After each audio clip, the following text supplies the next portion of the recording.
Alhamdulillah rabbil alamin. Wala aqibatu lil muttaqin. Wala udwana illa 'alal zalimin. La ilaha illallah wahdahu la syarika lah.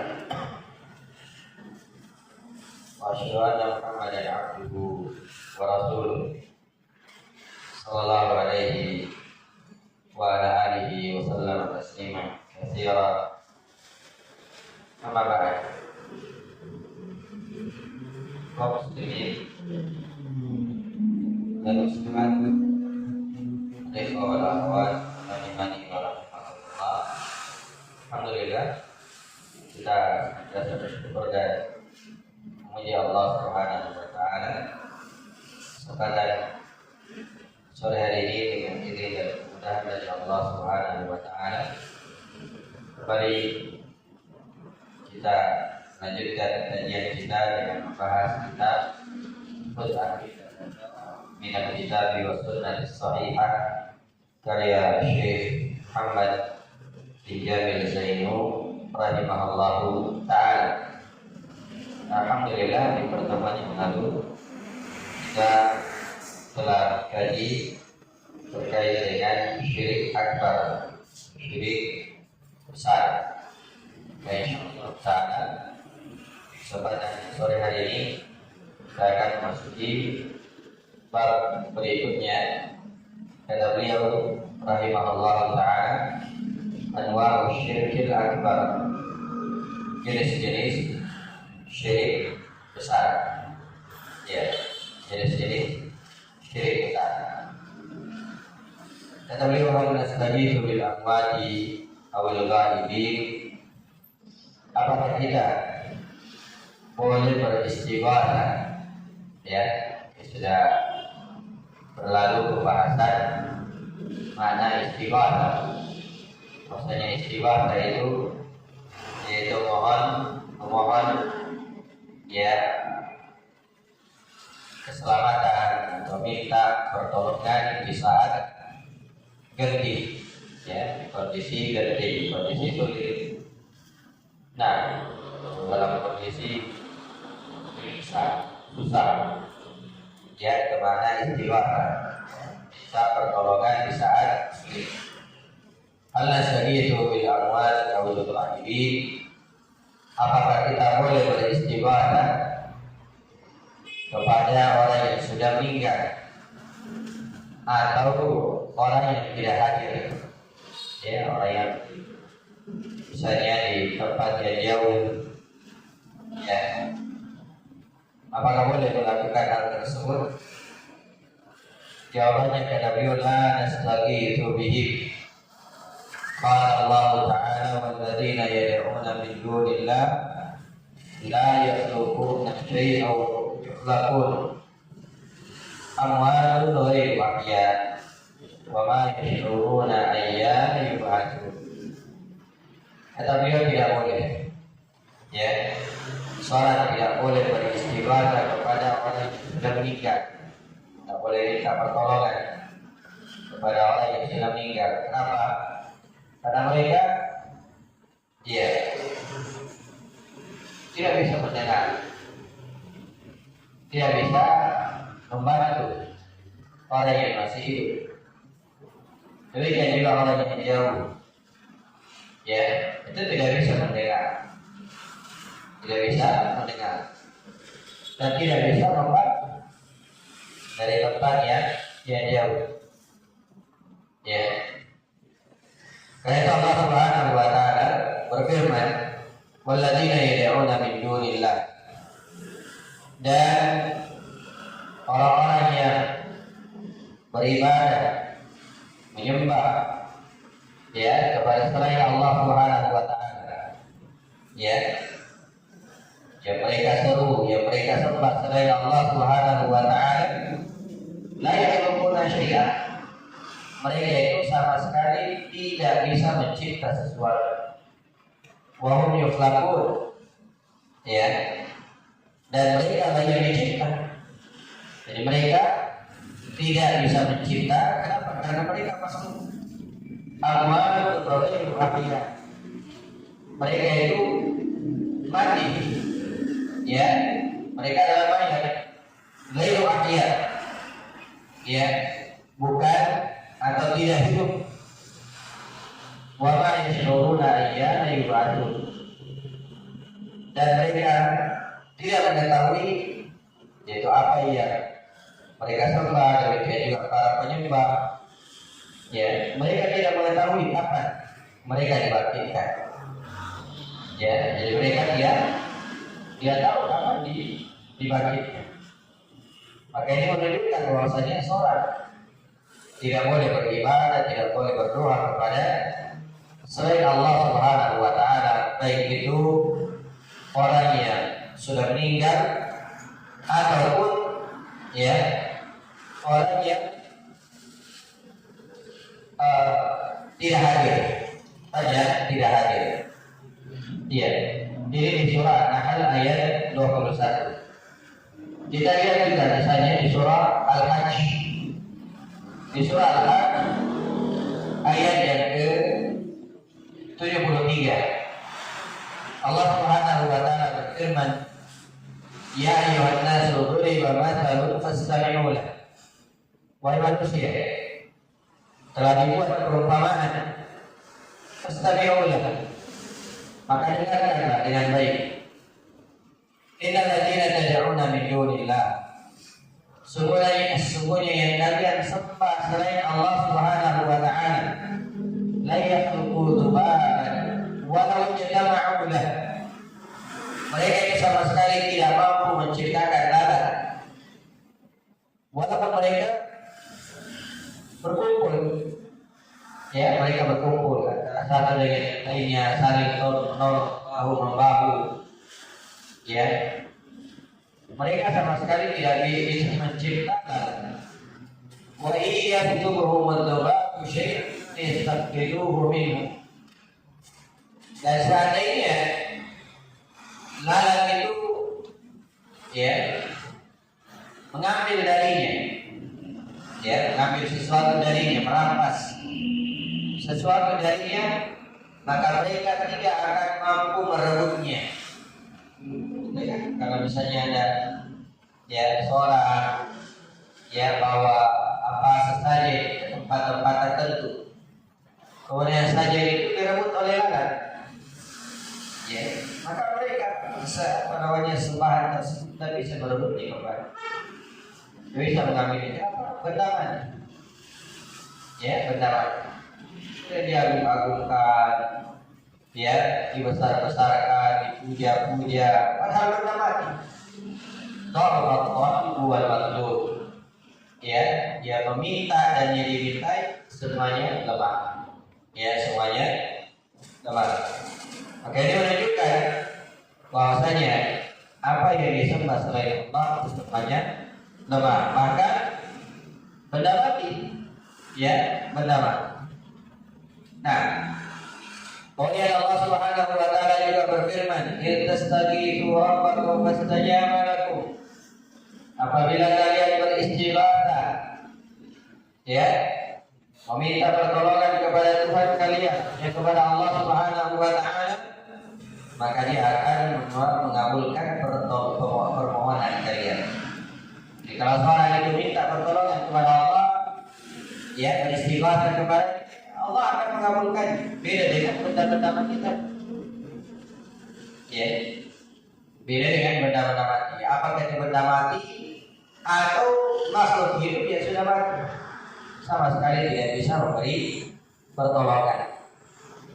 Qala sallallahu alaihi wasallam, dan Nabi sallallahu alaihi wasallam bersabda, dan ini hadis atau zikir yang selalu dibaca, dianjurkan untuk dibaca di pagi dan petang. Ya Hayyu ya Qayyum bi rahmatika astaghith, aslih li sya'ni kullah wa la takilni ila nafsi tarfata 'ain. Wahai yang maha hidup, ya, wahai Zat yang maha hidup, ya Qayyum, yang maha berdiri sendiri terus menerus mengurusi makhluknya, ya, bi rahmatika astaghith, hanya dengan rahmat aku mohon pertolongan. Aslih li sya'ni kullah, perbaikilah seluruh urusanku, wala takilni ila nafsi tarfata ain, dan jangan kau serahkan diriku kepada diriku sendiri walaupun hanya sekejap mata. Nah, ini zikir selalu kita dianjurkan untuk selalu dibaca di pagi, petang, supaya apa? Supaya kita memohon hanya kepada Allah Subhanahu wa taala. Bi rahmatika astaghith. Dengan rahmat aku memohon pertolongan. Nah, maka ini istighatsah kepada selain Allah itu termasuk syirik besar. Istighatsah mohon pertolongan kepada selain Allah itu termasuk syirik besar. Kemudian kata beliau, hal najuzu atau hal tajuzul isti'anatu bi ghairillah. Apakah boleh beristi'anah? Nah, ini isti'anah. Kalau tadi istighatsah. Istighatsah kepada selain Allah itu syirik besar. Sekarang isti'anah. Apa itu isti'anah? Isti'anah adalah mohon pertolongan kepada Allah. Bukan di kondisi yang sulit. Setiap saat, segala kondisi, segala keadaan kita selalu membutuhkan pertolongan Allah. Apakah boleh beristi'anah kepada selain Allah? Bolehkah meminta pertolongan kepada selain Allah? Kata beliau, la tajuz, tidak boleh. Jadi istighatsah kepada selain Allah tidak boleh. Haram. Termasuk syirik besar. Isti'anah kepada selain Allah ini juga haram dan termasuk syirik besar. Termasuk syirik besar. Wa dalilul qauluhu ta'ala, dalilnya adalah firman Allah Subhanahu wa ta'ala, iyyaka na'budu wa iyyaka nasta'in. Hanya kepadamu kami memohon pertolongan, hanya kepadamu kami menyembah, dan hanya kepadamu kami memohon pertolongan, beribadah, menyembah hanya kepada Allah Subhanahu wa ta'ala, dan juga mohon pertolongan hanya kepada Allah Subhanahu wa ta'ala. Dan di sini kata para ahli tafsir, didahulukan menyembah, kemudian didatangkan beristi'anah, beribadah, meminta pertolongan, karena seorang itu tidak bisa beribadah dengan baik kepada Allah tanpa pertolongan Allah. Kita tidak bisa sholat dengan baik, tidak bisa sholat bahkan tanpa pertolongan Allah. Itu juga ibadah yang lain. Wa qalu sallallahu alaihi wasallam, idza sa'alta fas'alillah wa idza ista'anta fasta'in billah. Dan juga Nabi sallallahu alaihi wasallam bersabda dalam hadis yang diriwayatkan oleh Imam At-Tirmidzi dari sahabat yang mulia Ibnu Abbas radhiyallahu taala anhuma, yang mana hadis ini adalah hadis yang masyhur di dalam kitab Arba'in An-Nawawi. Potongan hadisnya Nabi sallallahu alaihi wasallam bersabda, idza sa'alta fas'alillah. Kalau kamu minta pertolongan, kalau kamu mintalah kepada Allah. Minta apa saja. Maka sudah berlalu sampai sore itu kamu putus. Tali sendalnya, minta kepada Allah Subhanahu wa ta'ala. Minta kepada Allah. Wa idza ista'anta fasta'in billah. Dan apabila kau minta pertolongan, maka mintalah pertolongan kepada Allah Subhanahu wa ta'ala. Maka dari sini juga dapat disimpulkan bahwasanya beristi'anah kepada selain Allah itu adalah hal yang termasuk kesyirikan. Dan itu adalah syirik besar. Kemudian kata beliau, hal nasta'inu bil ahya. Apakah boleh meminta pertolongan kepada orang yang hidup? Ini supaya tidak disalahpahami. Sekarang bagaimana dengan meminta pertolongan kepada orang yang hidup? Tadi kalau minta pertolongan kepada orang yang sudah meninggal, itu hukumnya haram, syirik. Sekarang bagaimana dengan meminta pertolongan kepada orang yang hidup? ya, kita tolong dibawakan ini, kita tolong jadi kado ini, kita tolong, ya. Apakah boleh? Kata beliau, na'am fima yaqdiruna alaih. Iya, boleh minta pertolongan kepada orang yang hidup pada perkara-perkara yang memang mereka itu mampu. Ya. Ini antara syarat boleh. Ya. Qala ta'ala, Allah Subhanahu wa taala berfirman, "Wa ta'awanu 'alal birri wat taqwa." Tolong menolonglah di dalam kebaikan dan ketakwaan. Ya, di surah Al-Maidah ayat yang kedua. Ya, di dalam kebaikan tolong menolong, dalam ketakwaan kita tolong menolong, itu adalah hal yang dibolehkan. Ya, selama orang yang mampu. Ya. Faqala sallallahu alaihi wasallam, "Wallahu fi 'auni al-'abdi ma kana al-'abdu fi 'auni akhihi." Nabi sallallahu alaihi wasallam juga bersabda bahwasanya Allah akan selalu menolong hamba selama hamba tersebut tidak menolong saudaranya. Jazau bi jinsil amal. Balasan itu sesuai dengan perbuatan. Jadi kalau seorang suka menolong orang lain, maka Allah Subhanahu wa taala juga akan menolongnya. Ya. Nah ini. Karena itu jamaah yang dimuliakan oleh Allah, disebutkan oleh para ulama terkait dengan syarat-syarat meminta pertolongan, meminta bantuan kepada orang lain. Syaratnya pertama, dia masih hidup. Ya. Syarat yang pertama masih hidup. Yang kedua, dia mampu. Ya, dia mampu. Dan yang ketiga, dia hadir.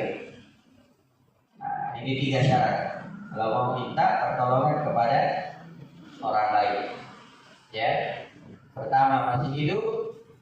Kalau orang meninggal, tidak boleh. Yang kedua, dia mampu. Karena kalau tidak mampu, misalnya itu oper-olok-olok. Ya, misalnya ada orang lumpuh disuruh tolong angkatkan dulu itu batu. Ya, dari tahu yang tidak boleh. Ya, jadi dia mampu. Yang ketiga, dia hadir. Kalau punya hidup, dia mampu misalnya tapi tidak hadir. Ya, dia di tempat yang jauh misalnya. Terus kita atau ada orang cuma kumat kami di sini tanya, kenapa itu? Saya minta pertolongan kepada sebulan, wali bulan yang ada di sana. Di mana? Di luar negeri. Caranya, ya. Kecuali kalau misalnya dihukumi hadir, seperti di telepon, ya, masa sekarang di telepon. Ya, kita tolong dulu orang yang pulang dari Saudi, dari Kaf, ya, kita tolong ini saya kirimkan uang, berikan saya juga, ya, berikan saya oleh-oleh. Ya, kenapa dihukumi hadir? Walaupun dia jauh, ya, walaupun dia jauh, tapi karena ada alat komunikasi. Tapi kalau misalnya tidak, ya seperti itu, ya, nanti bawakan saya kurmanya, ya, sudah ditelepon, macam kotak pagi, ya, sudah dibolehkan, ya, yaitu tiga syarat. Nah, kemudian ya, yang berikutnya, kata Allah, hal yajuzun nazaru di ghairi Allah, boleh kapan nazar kepada selain Allah. Nazar jamaah yang dimuliakan oleh Allah, itu adalah ibadah. Nazar itu adalah ibadah. Walaupun kata para ulama, nazar itu hukum asalnya adalah makruh. Hukum asalnya. Maka sebagian ulama mengatakan haram. Ya, kenapa? Karena Nabi sallallahu alaihi wasallam bersabda, ya, nazar itu la ya'ti bi khair. Nazar itu tidak mendatangkan kebaikan. Inna ma yastakhriju minal bakhil. Nazar itu hanya keluar dari orang yang pelit. Ya. Kalau anak saya lulus, saya buat puasa 2 hari. Kalau tidak lulus, tidak puasa. Pelit. Ya, pelit. Ya. Itu nazar. Hukum asalnya makruh. Ya, sebagian ulama ya mengatakan haram. Tapi kalau orang yang sudah terlanjur bernazar dan nazarnya adalah nazar ketaatan, maka wajib baginya untuk dia tunaikan. Seperti tadi, ya. Kalau anak saya lulus dari puasa 3 hari, lulus wajib dia tunaikan. Ya. Makanya dikatakan makruh. Kenapa? Karena ini ibadah saja tidak wajib. Tapi karena ya dia bernazar, hasilnya jadi wajib. Itu artinya dia bebani dirinya sesuatu yang tadinya bukan beban. Ya. Nah, ini jamaah yang dimuliakan. Jadi kalau dia bernazar, terlanjur dia nazar dan nazarnya adalah nazar ketaatan, wajib baginya untuk dia tunaikan. Tapi kalau nazarnya nazar maksiat, tidak boleh. Ya, kalau anak saya ada jodohnya, ya, menikah, nanti bawa ke kuburan gelap, ya, minta terima kasih, ya, sudah ada jodohnya. Nah ini tidak boleh, haram, ya, haram, ya, nazar maksiat, tidak boleh ditunaikan. Nah, ini jamaah yang dimuliakan oleh Allah. Jadi kata beliau, apakah boleh bernazar kepada selain Allah? Kata beliau, la yajuzun nadru illa lillah. Tidak boleh bernazar kecuali hanya kepada Allah. Dikali ta'ala sebagaimana firman Allah Subhanahu wa ta'ala, Rabbi inni nadartu laka ma fi batni muharrara. Ya. Sebagaimana firman Allah Subhanahu wa ta'ala tentang Maryam.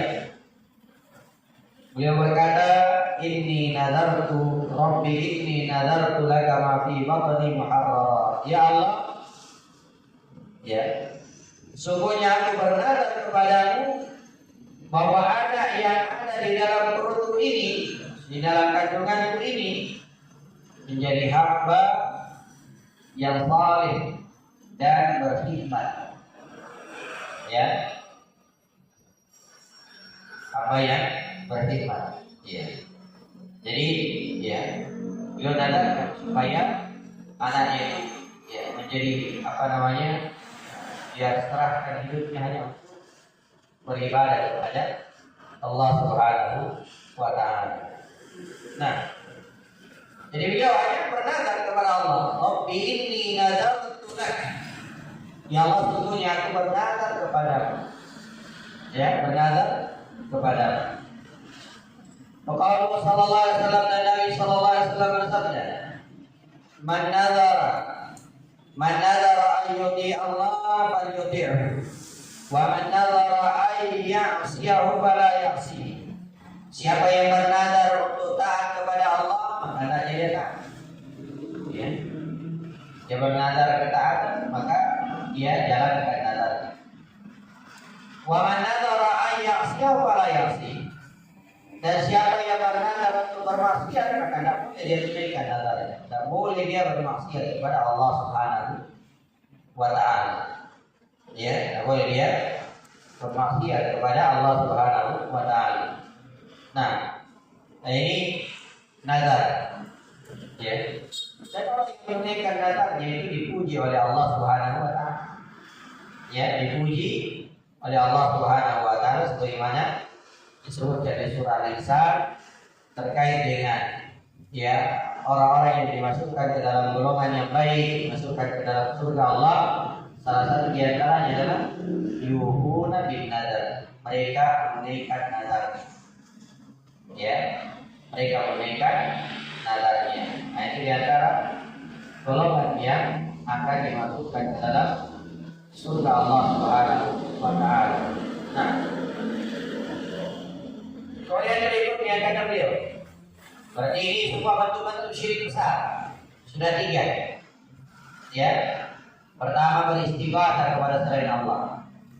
Yang kedua, beristi'anah kepada selain Allah. Yang ketiga, bernazar kepada selain Allah. Ini bentuk-bentuk syirik besar. Ya. Kemudian yang keempat dari bentuk syirik besar, kata beliau, hal yajuzu dzabhu li ghairillah, apakah boleh menyembelih kepada selain Allah? Kata beliau, la yujuz, tidak dibolehkan. Wa dalilu qauluhu ta'ala fasalli li rabbika wanhar.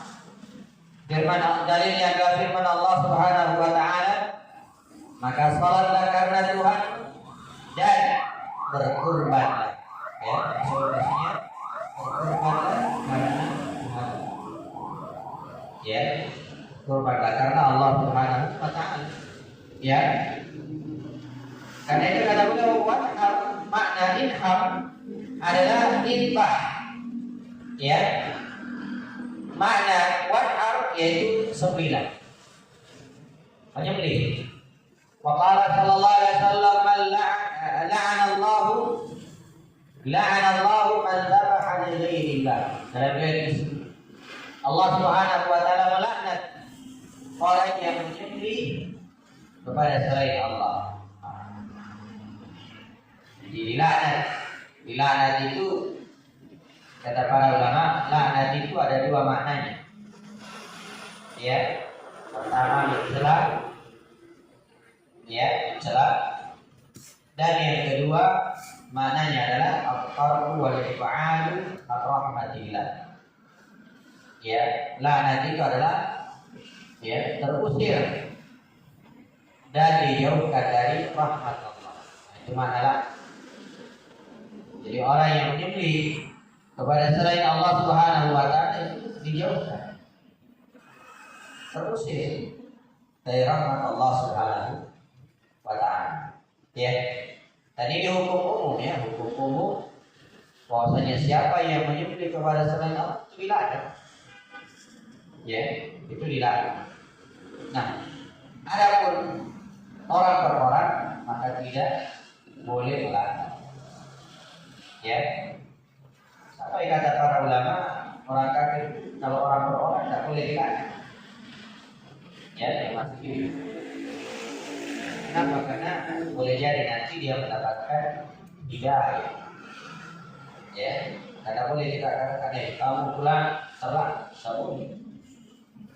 Ya, kamu dilaknat oleh Allah, tidak boleh. Ya, tapi kalau hukum ngomong boleh. Ya, Allah melaknat orang kafir, orang musyrik, orang Yahudi, dan seterusnya. Bahkan pelaku maksiat, ya dari kaum muslimin, ya itu juga disebutkan. Misalnya, Allah melaknat orang yang laki-laki yang menyerupai perempuan, dan perempuan menyerupai laki-laki, itu dilaknat. Dan maksiat. Ya, atau misalnya Allah melaknat orang yang bertato atau tidak ditato. Allah melaknat orang yang menyambung rambutnya atau minta disambung rambutnya. Perempuan, ya, tak boleh menyambung rambut, tak boleh minta disambung rambut. Ya, kenapa? Karena itu kan mengikut sebenarnya. Kira panjang rambutnya ternyata ya, tidak. Nah, termasuk juga misalnya dia regangkan giginya, ya, supaya kelihatan cantik, ya, ini tidak diboleh. Ya, diboleh. Ya, termasuk di sini juga la'anallahu man dhabaha li. Allah melaknat orang yang menyembelih kepada selain Allah Subhanahu wa taala. Nah, makanya jenis dosa besar yang keempat, yaitu menyembelih kepada selain Allah. Pada jenis kesyirikan, syirik besar, yaitu menyembelih kepada selain Allah Subhanahu wa taala. Kemudian berikutnya kata beliau, an-narufu bil qubur litaqarrub biha, apakah boleh tawaf di kuburan dalam rangka mendekatkan diri? Tawaf di kuburan atau di selain Ka'bah? Selain Ka'bah. Ya, apakah boleh tawaf di tempat tersebut? Kata beliau, la natufu illa bil Ka'bah. Tidak boleh tawaf kecuali di Ka'bah. Ya, kecuali di Ka'bah. Dan tempat tawaf itu hanya satu. Ya, sebagaimana tempat haji itu cuma satu. Gimana? Tempat haji. Ya, maka ada boleh haji di sana di gunung. Ya, orang pergi haji di gunung. Ya, di gunungnya malu. Ya, semua betul. Ya, apa namanya? Kejahilan. Ya, tawaf itu hanya di Ka'bah. Ya, di Ka'bah. Qala ta'ala Allah Subhanahu wa ta'ala berfirman wal yatawafu bil baitil atiq. Ya. Dan adalah mereka tawaf di rumah yang tua itu yaitu Ka'bah. Ya, di surah Al-Hajj ayat 29. Nah, surah Al-Hajj ayat 29. Iya. Jadi tawaf di sana di Mekah. Ka'bah. Dan itu pun kita tawaf. Ya, ini ada faedah tadi ya dari pelajaran kitab Al-Hajj. Ya. Daurah. Ya. Bahwasanya ya, kita tawaf itu kita mencium Hajar Aswad, tawaf di Ka'bah, ya, wukuf di Arafah dan lainnya dari ya manasik haji. Itu kita lakukan itu dalam rangka mengikuti perintah Allah. Ya. Jadi bukan menyembah Ka'bah, bukan menyembah Hajar Aswad. Ya. Sebagaimana misalnya ada kadang kita dengar, kenapa itu umat Islam ke sana? Ya, kalau dia sembah Ka'bah. Ya, karena salatnya menghadap ke Ka'bah. Ya, apakah dia sembah Ka'bah? Ya, kita menghadap ke sana. Kenapa? Karena Allah yang memerintahkan. Allah yang memerintahkan. Ya, kita mencium Hajar Aswad karena Nabi melakukannya. Ya, karena itu Umar bin Khattab radhiyallahu taala mengatakan ya terkait dengan Hajar Aswad, inni la'alamu annaka hajar la tadur wa la tanfa. Saya tahu kalau engkau adalah batu, tidak bisa memberi manfaat, memberi mudarat, tidak bisa juga mendatangkan manfaat. Lau anni ra'aitu Rasulullah, lau anni la ra'aitu Rasulullah sallallahu alaihi wasallam qabla maka balik. Ya. Kata beliau, seandainya saya tidak melihat Nabi sallallahu alaihi wasallam mencium, saya juga tidak akan mencium. Jadi kita mencium Hajar Aswad bukan berarti menyembah kepada Hajar Aswad. Enggak. Ya, untuk cari berkah di sini tidak. Ya, berkah dari Allah Subhanahu wa taala. Menyembahnya kepada Allah. Kita mencium Hajar Aswad, tawaf di Ka'bah. Kenapa? Karena Allah yang memerintahkan. Allah yang memerintahkan. Ini faedah tadi yang kita dapat. Ya, nah, Masya Allah pembahasannya terkait dengan Kitabul Hajj. Ya, Kitabul Hajj. Dan haji itu luar biasa. Ya, banyak kemudahan terkait dengan ibadah haji. Ya, terkait dengan ibadah haji. Nah, ini yang lain dimuliakan oleh Allah. Jadi tawaf di Ka'bah. Qala sallallahu alaihi wasallam, Nabi sallallahu alaihi wasallam bersabda, "Man tawafa bil baiti sab'an wa shalla rak'ataini kana fi raqabah." Nabi sallallahu alaihi wasallam bersabda dalam hadis yang diriwayatkan Imam Ibnu Majah. Ya. Kata Nabi sallallahu alaihi wasallam, siapa yang tawaf di Ka'bah sebanyak 7 kali dan dia salat 2 rakaat. Ya, setelah tawaf disunahkan salat. Ya, salat sunat 2 rakaat. Ya, salat sunat 2 rakaat. Maka kata beliau, siapa yang salat, siapa yang tawaf di Ka'bah sebanyak 7 kali, ya, dan salat 2 rakaat, maka dia mendapatkan pahala seperti membebaskan budak. Ya, jadi luar biasa. Bebaskan budak itu. Ya, biaya besar, butuh biaya besar. Ternyata salat di sana atau tawaf 7 kali kemudian salat 2 rakaat itu seolah-olah ya membebaskan satu orang budak. Menunjukkan besarnya pahala. Nah, ini di antara bentuk ya syirik besar yaitu tawaf ya di selain Ka'bah. Sekarang yang keenam, bentuk kesyirikan. Kata ulama hukum sihir. Apa hukum sihir? Sihir. Ya. Kata beliau as-sihru minal kufur. Sihir itu termasuk kekufuran. Sihir termasuk kekufuran. Ya. Jadi dia syirik kufur. Karena itu sihir jamaah yang dimuliakan oleh Allah. Ya, sihir itu jamaah yang dimuliakan oleh Allah termasuk perkara yang akan membatalkan keislaman. Ya, sihir membatalkan keislaman. Nah,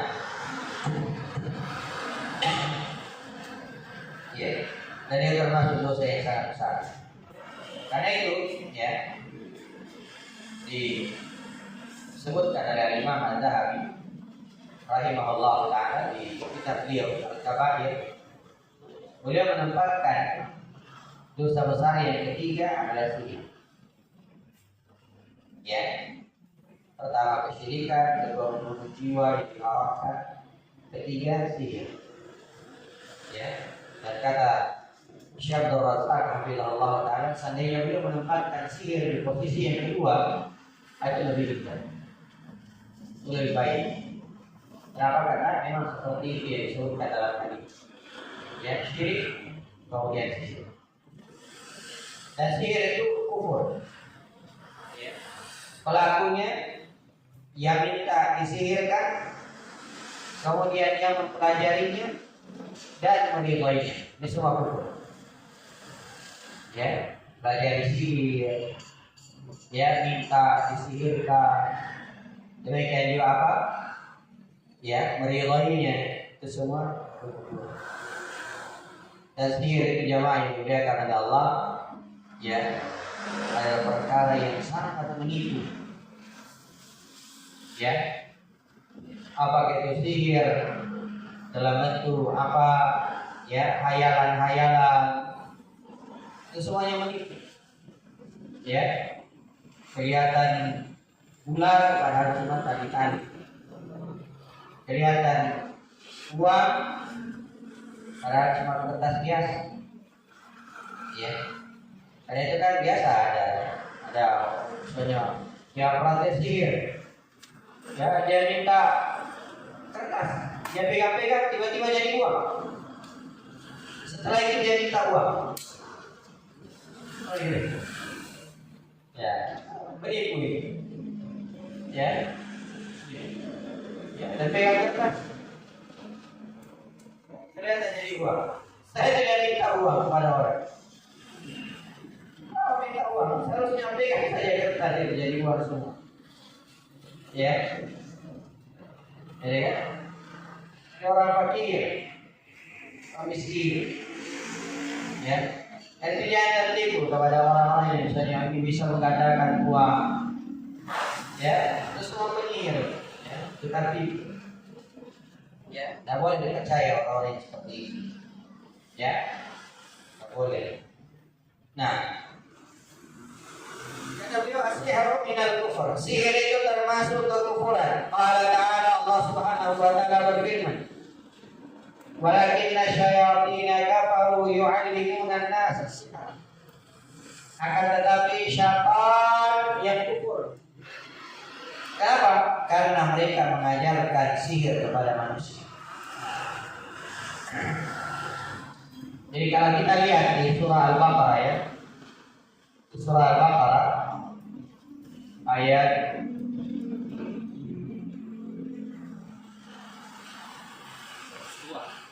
ya, ayat 102 ya.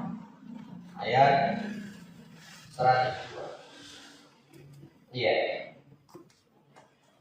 Sesuainya dari 101. Iya.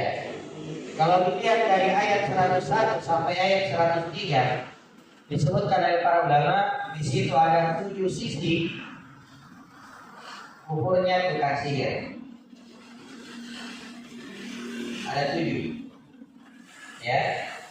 Sisi pendalilan akan kufurnya sihir, ya, dan pelaku sihir. Pertama, di situ dikatakan, walamma ja'a rasulun min 'indillahi musaddiqun lima ma'ahum nabadha fariqun minal ladzina utul kitaba kitaballahi wara'a zuhurihim ka'annahum la ya'lamun. Nabadha fariqun minal ladzina utul kitab, mereka mencampakkan kitab Allah, membuang kitab Allah. Ini kekufuran. Ya. Yaitu kafir itu dia membuang, dia mencampakkan kitab Allah Subhanahu wa taala, bahkan mereka injak-injak. Dan semakin besar pelanggarannya terhadap kitab Allah, semakin kuat sihir. Sudah pahit, semakin besar kekufurannya, semakin kuat juga ya sihir. Ini yang pertama. Ya, mereka membuang, mereka mencampakkan, injak-injak kitab Allah Subhanahu wa taala. Kemudian yang kedua, wattaba'u ma tatlu syayatin ala mulki Sulaiman. Dan mereka mengikuti apa yang dibacakan oleh syaitan. Berarti sihir itu, pelaku sihir itu muridnya syaitan. Ya, muridnya syaitan. Mereka mengikuti syaitan. Ya. Di sisi yang kedua menunjukkan kafirnya ya tukang sihir. Yang ketiga, wa ma kafara Sulaiman. Dan Sulaiman tidaklah kafir. Maksudnya apa? Tidak mengajarkan sihir. Berarti walakinna syayatin kafaru, akan tetapi syaitan-syaitan yang kafir. Kenapa? Yu'allimuna an-nasa sihir, karena mereka mengajarkan sihir. Berarti di sisi yang ketiga menunjukkan kafirnya bukan sihir. Ya. Kemudian yang berikutnya terkait dengan Harut dan Marut, ya, yang menjadi ujian bagi manusia. Ya, keduanya berkata, wa ma yu'allimani min ahadin hatta yaqula inna ma nahnu fitnatun fala takfur. Keduanya ya tidaklah mengajarkan seseorang kepada seorang dari sihir sampai keduanya berkata, sesungguhnya kami ini ada ujian. Fala takfur, maka jangan kalian kufur dengan cara mempelajari sihir. Berarti mempelajari sihir hukumnya sisi ya kapan? Iya, sisi kapan? Nah, pada yang disebutkan bentuk-bentuk sihir. Di antara bentuk sihir, fayata'allamuna minhum ma yufarriquna bihi bainal mar'i wa zawjihi. Sihir itu ada yang memisahkan antara suami dengan istri. Ya, kemudian sihir itu ma yadurruhum wa yata'allamuna ma yadurruhum, atau wa ma hum bidarrina min ahadin illa bi idznillah. Sihir itu tidak bisa memberi pengaruh kecuali dengan izin Allah. Izin qaul. Ya, Allah mengizinkan tapi Allah tidak meridhoinya. Tidak meridhoinya. Ya. Kemudian dikatakan walaqad alimu lamman ishtarahu ma lahu fil akhirati min khalaq. Dan sungguh mereka mengetahui bahwasanya menukar ya Al-Quran dengan sihir, menukar kitab Allah dengan sihir itu tidak ada bagiannya di negeri akhirat. Nah, berarti kamu. Kenapa? Karena dia tidak memiliki apa-apa nanti di akhirat. Hanya orang kafir yang tidak mendapatkan apa-apa di akhirat. Sisi yang ke-5. Ya. Sisi yang ke-5. Kemudian di ayat setelahnya, walau sama syarabihi anfusahum law kanu ya'lamun. Kemudian di setelahnya, walau annahum amanu wattaqau. Seandainya mereka beriman dan bertakwa, berarti apa? Ya. Kemahaman kebaikan mereka enggak. Ya. Ini beberapa sisi ya 6 ya bukan 7. 6 ya sisi pendalilan yang menunjukkan kafirnya bukan sihir. Ya. Dan kata para ulama ya itu tadi ya pelakunya berminta, demikian juga yang meridhoinya, yang mempelajarinya, semuanya kafir. Bahaya sihir. Pada itu para ulama menyebutkan bahwasanya tukang sihir itu pelakunya dibunuh. Ya, dibunuh. Ya. Walaupun yang melakukannya adalah pemerintah, bukan main hakim sendiri. Ya, yang melakukan hukuman seperti itu, hukuman had adalah penguasa. Ya, penguasa. Nah, jadi bentuk ya syirik besar, yaitu sihir. Pokoknya kata beliau waqala sallallahu alaihi wasallam ini tadi usab'an mubiqat asyirku billah wasyirik. Kata Nabi sallallahu alaihi wasallam jauhilah 7 perkara yang membinasakan. Ya. Beliau menyebutkan 1 yaitu kesyirikan dan yang kedua sihir. Ya, sihir.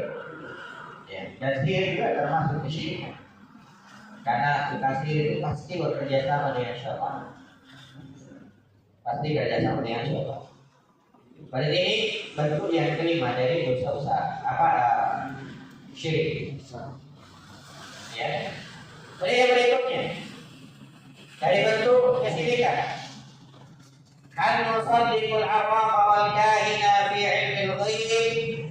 Apakah kita boleh membenarkan tukang ramal? Demikian juga dukun. Ya, pada perkara-perkara yang gaib. Kata beliau la tusaddiquhuma, tidak boleh kita membenarkannya, tidak boleh membenarkan. Ya, bukan sihir. Apa? Ramal, dukun. Ya, paranormal dan yang semisal. Pada perkara-perkara gaib. Kenapa? Liqouli ta'ala qul la ya'lamu minallah qul la ya'lamu ma fis samawati wal ardi ghaiba illallah. Katakan wahai Nabi Muhammad, tidak ada yang mengetahui perkara-perkara gaib baik itu di langit maupun di bumi kecuali Allah Subhanahu wa taala. Jadi kalau ada yang mengatur mengetahui perkara gaib ya, baik di masa yang akan datang dengan cara katanya melihat garis tanah ya, atau zodiak ya, ilmu perbintangan ya, makanya itu ilmu perbintangan itu zodiak tak boleh belajar ya, tak boleh. Nah, Qala sallallahu alaihi wasallam itu dari di surah An-Nahl ayat 65. Dan Nabi sallallahu alaihi wasallam bersabda dalam riwayat Imam Ahmad, "Man ata arwafan aw kahinan fasaddaqahu bima yaqul faqad kafara bima unzila 'ala Muhammad." Siapa yang mendatangi arwah, bukan ramal, atau kahinan atau dukun, lalu dia benarkan apa yang dia ucapkan, maka sungguh dia telah kafir kepada apa yang diturunkan kepada Nabi SAW. Ya, jadi mendatangi, membenarkan itu kafir. Kalau mendatangi, tanya-tanya, tidak membenarkan, itu sholatnya tidak diterima selama 40 hari. Ya, ya. Karena itu kata para ulama seperti Syuutsaimin menyebutkan bahwasanya mendatangi, ya, mendatangi dukun itu ada beberapa bentuknya. Satu, datang tanya-tanya, ya, datang kemudian bertanya, tidak membenarkan, maka itu hukumnya salatnya tidak diterima selama 40 hari. Yang kedua, datang kemudian bertanya lalu dibenarkan, maka ini hukumnya kafir, keluar dari Islam. Yang ketiga, datang untuk membantah, ya, dan menjelaskan kepada orang lain, maka ini hukumnya boleh. Ya, dia datang dan dia lihat, ini sihir, ini aib, dia bantah. Kemudian dia sebutkan keterangan kepada orang lain, jangan datangi orang ini. Ya, kenapa dia melakukan sihir? Ini boleh. Ya, ini boleh. Nah, berarti ini sudah 6 bentuk sihir. 6 bentuk ya syirik besar. Ya, insya Allah masih ada bentuk-bentuk berikutnya seperti mengaku-ngaku kata perkara lain. Nah, ini kita ambil di pertemuan yang akan datang dengan izin Allah Subhanahu wa Ta'ala. Wallahu ta'ala. Baik, sebelum kita tutup, ini ada